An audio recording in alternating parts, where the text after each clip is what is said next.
एक बुद्धिमान राजा था, उसका काफी बड़ा साम्राज्य था। उसके राज्य में प्रजा हर तरह से खुशहाल थी। राजा को अपने उत्तराधिकारी की तलाश थी।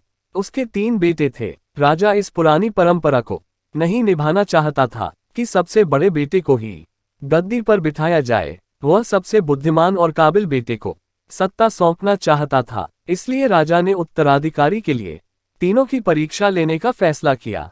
राजा ने तीनों बेटों को अलग अलग दिशाओं में भेजा। उसने हर बेटे को सोने का एक एक सिक्का देते हुए कहा कि वे इसे ऐसी चीज खरीदें जो पुराने महल को भर दे।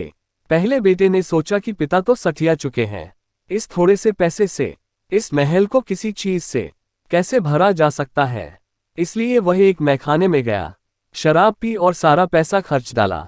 राजा के दूसरे बेटे ने इससे भी आगे सोचा। वह इस नतीजे पर पहुंचा कि शहर में सबसे सस्ता तो कूड़ा कचरा ही है, इसलिए उसने महल को कचरे से भर दिया। तीसरे बेटे ने 2 दिन तक इस पर चिंतन मनन किया कि महल को सिर्फ एक सिक्के से कैसे भरा जा सकता है। वह वाकई कुछ ऐसा करना चाहता था जिससे पिता की उम्मीद पूरी होती हो। उसने मोमबत्तियां और लोबान की बत्तियां खरीदी और फिर पूरे महल को रोशनी और सुगंध से भर दिया।